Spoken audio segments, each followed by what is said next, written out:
नमस्कार दोस्तों, भारतीय न्याय संहिता 2023 का यह लेक्चर 13 है।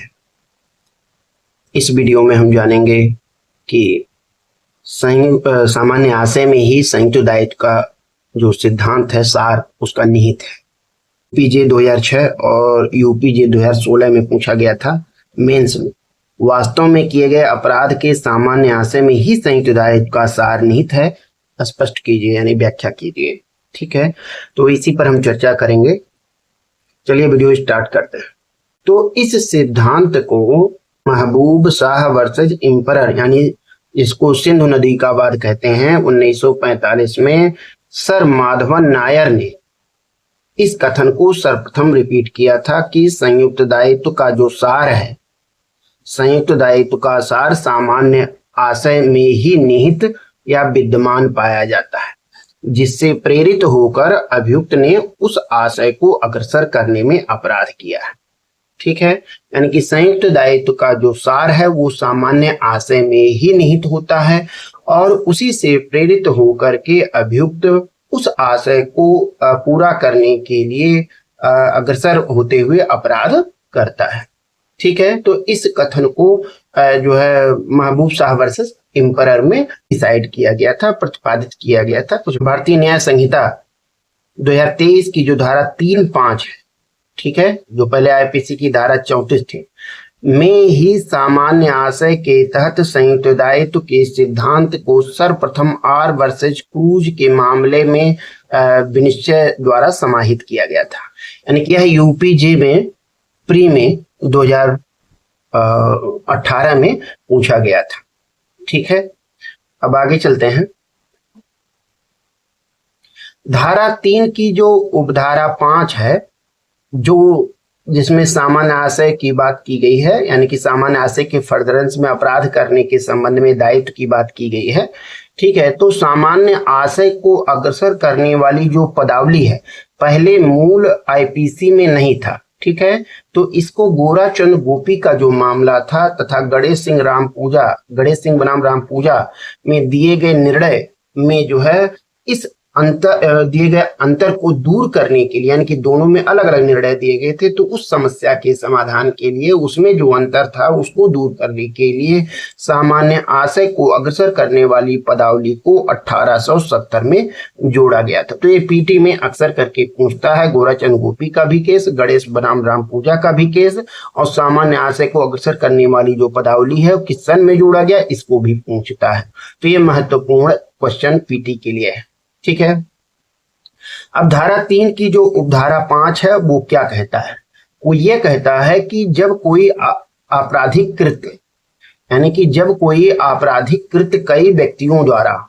ठीक है, अपने सामान्य आशय को अग्रसर करने में कोई अपराध किया गया, यानी कि जब कई व्यक्तियों के द्वारा अपने सबके सामान्य आशय के अग्रसर करने में कोई आपराधिक कृत्य किया गया हो, कोई अपराध किया गया हो, तब ऐसे व्यक्तियों में से प्रत्येक व्यक्ति, यानी कि उस सामान्य आशय को अग्रसर करने में जितने लोग भी हैं उसमें से प्रत्येक व्यक्ति, ठीक है, उस कार्य के लिए, यानी कि जो परिणाम घटित हुआ उस कार्य के लिए उसी प्रकार से दायित्व के अधीन होगा मानो वह कार्य अकेले उसी ने किया है। यानी कहने का मतलब है कि इसमें जितने भी मेंबर होते हैं उनका कॉमन इंटेंशन होता है, यानी कि आशय एक ही होता है, उस आशय की जानकारी एक दूसरे को हुई रहती है कि हाँ ये आशय है, इस आशय को पूरा करना है, और सभी इसके लिए आपस में सहमत भी होते हैं। यानी क्योंकि इसमें प्री माइंड मीटिंग होती है, मस्तिष्कों का पूर्व मिलन होता है, उसको पूरा करने के लिए पूर्व सुनियोजित योजना बनती है। तो ये सारी चीजें जब होती हैं तभी वह कॉमन इंटेंशन की स्थिति बनती है। यानी कि कहने का मतलब है कि जब का आशय को पूरा करने के लिए उस आशय के बारे में सभी लोगों की जानकारी है और उसके फर्दरेंस में यदि काम करने के लिए अग्रसर होते हैं, तब ऐसी स्थितियों में यह माना जाता है कि उस कृत्य को करने के संबंध में उनका कॉमन इंटेंशन था। ठीक है। और यदि उस परिणाम जो भी घटित हुआ अपराध के संबंध में, तो उस परिणाम के लिए सभी व्यक्ति जो भी उसके मेंबर हैं वो उत्तरदायी उसी तरह से माने जाएंगे कि जैसे उन्होंने अकेले ही उस कार्य को किया है, चाहे भले ही उस कार्य को, उस परिणाम को घटित करने में किसी ने कम किया हो या किसी ने अधिक किया हो या किसी ने उसमें मेन कृत्य किया हो, ठीक है, लेकिन फिर भी सबका दायित्व तो उसी तरह से माना जाएगा। यानी कि यदि हत्या का कृत्य परिणाम घटित हुआ है तो उसमें जो भी, चाहे उसमें हथियार ला करके सहयोग किया हो या निगरानी करके सहयोग किया हो या उसमें जो है मारते समय 2-4 थप्पड़ ही कोई मारा हो, लेकिन जो परिणाम घटित हुआ है हत्या के लिए, तो उसके लिए सभी व्यक्ति दायित्वाधीन उसी तरह से होंगे कि जैसे उन्होंने अकेले ही उस परिणाम को कारित किया है। इस तरह से माना जाएगा इस दायित्व को निर्धारित करने के लिए, ठीक है। अब इसमें जो है सामान्य आशय के संबंध में जो कहा गया है कि धारा 3 की उपधारा जो 5 है, ठीक है, वो कहा है धारा 3 की उपधारा 5 में उपयोग किए गए पदावली अपने सबके सामान्य आशय को अग्रसर करने में ही संयुक्त दायित्व का सिद्धांत स्पष्ट रूप से पता चलता है, ठीक है। अब सामान्य आशय में संयुक्त दायित्व कैसे निहित है? तो सामान्य आशय में संयुक्त दायित्व इस नाते निहित है क्योंकि सबका आशय एक ही होता है और वह कॉमन होता है। कॉमन होने का मतलब यह है कि सबको यह जानकारी होती है कि सामने वाला व्यक्ति जो इसमें सम्मिलित हो रहा है उसको भी इस आशय के बारे में पता है, ठीक है। तो इसी के नाते वह कॉमन हो जाता है, ठीक। तो इसी के नाते उसको हम सामान्य आशय कहते हैं। तो उस सामान्य आशय में संयुक्त दायित्व, चूंकि मानसिक रूप से लोग संयुक्त हो जाते हैं, ठीक है, मानसिक रूप से संयुक्त होते हैं और उस आशय के फर्दरेंस में पूरा करने के लिए, उस आशय को पूरा करने उसके फर्दरेंस में प्री माइंड मीटिंग होती है और प्री प्लानिंग होती है और उसके लिए सभी व्यक्ति सहमत होते हैं, मस्तिष्कों का पूर्व मिलन होता है। तो ऐसी स्थितियों में सब लोग चूंकि मिल करके एक ही कृत्य को संपादित, एक ही आशय को संपादित करने के लिए कार्य करते हैं, तो इसी के नाते इसमें यह माना जाता है कि सामान्य आशय यानी कि कॉमन इंटेंशन में ही संयुक्त यानी कि ज्वाइंट लायबिलिटी का जो है सार निहित है, ठीक है। तो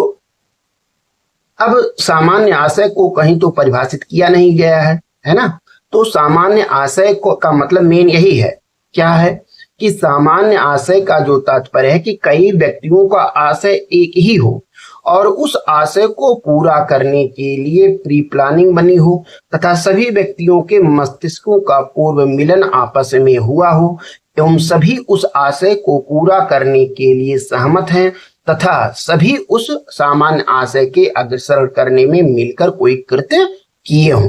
ठीक है। तब ऐसी स्थितियों में यह कॉमन इंटेंशन बन जाता है। तो सामान्य आशय को कहीं भी परिभाषित नहीं किया गया, लेकिन सामान्य आशय का मतलब यही है, ठीक है। अब इसमें सामान्य आशय में जो संयुक्त दायित्व की बात की गई है कि चूंकि सामान्य आशय में कई व्यक्ति मानसिक रूप से एक ही आशय के साथ संयुक्त होते हैं, यानी मानसिक रूप से संयुक्त होते हैं, ज्वाइंट होते हैं, तथा उस आशय को पूरा करने के लिए उनके बीच प्री प्लानिंग होती है, ठीक है। और उस प्लान को पूरा करने के लिए सभी व्यक्तियों के प्री माइंड मीटिंग यानी कि जो है सभी व्यक्तियों के मस्तिष्कों का पूर्व मिलन होता है, यानी कि सभी उस योजना के संबंध में सहमत होते कि ऐसे ऐसे करना है, ठीक है, तथा उस योजना के तहत कार्य करने के लिए सहमत होते। ऐसी स्थितियों में सभी व्यक्तियों का आशय सामान्य हो जाता है और जब सभी व्यक्ति उस असामान्य आशय के अग्रसरण में कोई परिणाम घटित करते हैं तो सभी व्यक्ति उस परिणाम के लिए संयुक्त रूप से दायित्वाधीन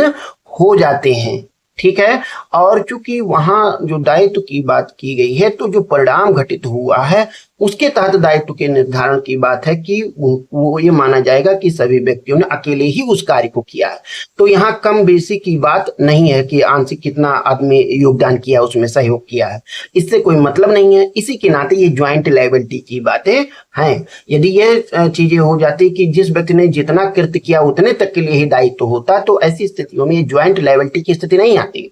क्योंकि सबका कार्य, सबका एक दूसरे का कार्य ही एक दूसरे का जो है परिणाम परिणाम बन जाता है, तो इसी के नाते एजेंसी का सिद्धांत यहाँ माना जाता है, इसी के नाते वाइकेरियस लायबिलिटी का सिद्धांत यहाँ माना जाता है। ठीक है, कि दूसरे के कृत्यों के लिए दूसरा उत्तरदायी हो जाता है, जबकि आपराधिक मामलों में दूसरे के कृत्यों के लिए दूसरा उत्तरदायी नहीं होता है। यह सिद्धांत है, लेकिन यह एक आपवादिक स्थिति है। ठीक है, आपवादिक स्थिति ऐसा क्यों है? ऐसा इस नाते है क्योंकि जब कई व्यक्ति मिलकर के अपराध करते हैं तो यह निर्धारित करना कठिन हो जाएगा कि कौन व्यक्ति कितनी मात्रा में कार्य को किया है। ठीक है, तो इस समस्या के समाधान के लिए इस सिद्धांत को निर्धारित किया गया है कि सभी व्यक्ति जो भी उसमें सहयोग किए हों, जितनी भी मात्रा में सहयोग किए हों, तो उससे जो भी परिणाम घटित हुआ है उस कॉमन इंटेंशन के फर्दरेंस में, तो उस परिणाम के लिए सभी व्यक्ति अकेले ही उसके लिए दायी होंगे, उसी तरह से कि जैसे उन्होंने अकेले ही उस कार्य को किया है। ठीक है, तो इसी के नाते यहाँ संयुक्त दायित्व की बात की गई है। संयुक्त दायित्व का जो सार जो है निहित माना जाता है, चाहे भले ही इसी के नाते लिखा है कि सभी व्यक्ति उस सामान्य आशय के अक्सरण में कोई परिणाम घटित करते हैं तो सभी व्यक्ति उस परिणाम के लिए संयुक्त रूप से दायित्वाधीन हो जाते हैं, चाहे भले ही उन्होंने उस घटना में आंशिक रूप से ही सहयोग किया हो, क्योंकि लिखा प्रत्येक व्यक्ति का दायित्व उस परिणाम के लिए उसी तरह से होता है मानो अकेले ही उस कार्य को किया हो, और इसी वजह से ज्वाइंट लायबिलिटी की बात आ जाती है। अब सामान्य आशय में सभी व्यक्ति चूंकि मानसिक रूप से संयुक्त होते हैं और उसी सामान्य आशय के अग्रसरण में आपराधिक कृत्य में शारीरिक रूप से भागीदार होते हैं, इसीलिए उनका दायित्व संयुक्त होता है। तो ये भी है कि शारीरिक रूप से हर मामले में भागीदार होना जरूरी नहीं है। यदि जो है शारीरिक फिजिकल कोई घटना, फिजिकल शारीरिक शरीर से संबंधित कोई अपराध होने की बात है, तब ऐसी स्थितियों में वहां शारीरिक उपस्थिति अनिवार्य होती है सभी मेंबरों की, नहीं तो बिना जो घटना स्थल पर उपस्थित हुए भी कोई व्यक्ति धारा 34 के तहत दायित्वाधीन हो सकता है। ठीक है, सामान्य आशय में संयुक्त दायित्व का सिद्धांत जो निहित होता है उसका कारण क्या है? ठीक है, उसका कारण यही है जो मैंने अभी बताया है कि संयुक्त दायित्व जब कई व्यक्ति किसी अपराध को करने के लिए मानसिक रूप से सहमत होते हैं तो उनके अंदर उस अपराध को पूरा करने की भावना एवं साहस बहुत अधिक बढ़ जाता है, और जब कई व्यक्ति मिलकर अपराध करते हैं तो यह निर्धारित करना कठिन हो जाता है कि किस व्यक्ति ने कितनी मात्रा में अपराध करने में सहयोग किया है। तो इसी समस्या के समाधान के लिए ज्वाइंट लायबिलिटी का सिद्धांत मान लिया गया, और ज्वाइंट लायबिलिटी का जो सिद्धांत आता है वो सामान्य आशय की फर्दरेंस में किए गए कार्य से और उस व्यक्ति को अकेले ही जो दायित्वाधीन की उस तरह से माना जाएगा कि जैसे उसने अकेले ही उस कार्य को किया है। इन्हीं दोनों जो है शब्दों की वजह से यह संयुक्त दायित्व का सिद्धांत इसमें निहित माना जाता है। इस संबंध में बारिन कुमार घोष बनाम एम्परर का जो केस है, जिस 1925 का संकरी टोला का आवाज जिसे कहा गया या पोस्ट ऑफिस मर्डर केस का नाम दिया गया, जिसमें न्यायाधीश समनर थे, तो इसमें ये चीजें बताई गई है कि कैसे जो है धारा 34 में यानी कि सामान्य आशय में ज्वाइंट लायबिलिटी का जो है सार निहित। ठीक है, तो कहा इस मामले में चूंकि 3 व्यक्ति जिसमें बारिन कुमार घोष भी थे, लूट करने के सामान्य आशय के अग्रसर करने में पोस्टमास्टर की एक व्यक्ति द्वारा गोली मारकर हत्या कर दी जाती है। अब बारिन कुमार घोष दरवाजे पर खड़ा होकर चौकीदारी की भूमिका निभा रहा था। ठीक है, अब और सब भाग गए, लेकिन यह इसमें पकड़ा गया। तो जब पकड़ा गया तो यह अपना बचाव लिया, तो यह बचाव लिया कि वह केवल निगरानी कर रहा था, इस नाते उस परिणाम के लिए यानी कि जो हत्या की बात है उसके लिए वह उत्तरदायी नहीं है। लूट के लिए उत्तरदायी है, वो इसको स्वीकार कर रहा है, लेकिन मर्डर के लिए उत्तरदायी नहीं है, उसका ये कहना था। तब न्यायालय ने क्या कहा? तब न्यायालय ने कहा कि आईपीसी की जो धारा 302 है, जो भारतीय न्याय संहिता की धारा 102 हो गई है, और जो धारा 34 है यानी कि जो सामान्य आशय की जो फर्दरेंस की बात करता है, जो अब आईपीसी की बीएनएस की जो धारा 35 हो गई है कि तहत हत्या के लिए दोषी उसे बीएनएस जो है बारिन कुमार को ठहराया जाएगा, और कहा कि तीनों व्यक्ति धारा 34 के तहत दोषी हैं क्योंकि तीनों का सामान्य आशय लूट करना ही था और उसी के अग्रसरण में पोस्टमास्टर की हत्या की गई थी। तो ऐसी स्थितियों में सभी व्यक्ति धारा 34 के तहत उस परिणाम के लिए संयुक्त रूप से उसी तरह से उत्तरदायी होते हैं जैसे उन्हें अकेले ही उस परिणाम को किया है। तो चाहे भले ही उसमें किसी ने उस परिणाम में आंशिक रूप से ही सहयोग किया। ठीक है, तो इस नाते इसमें जो है इसलिए वारिन कुमार घोष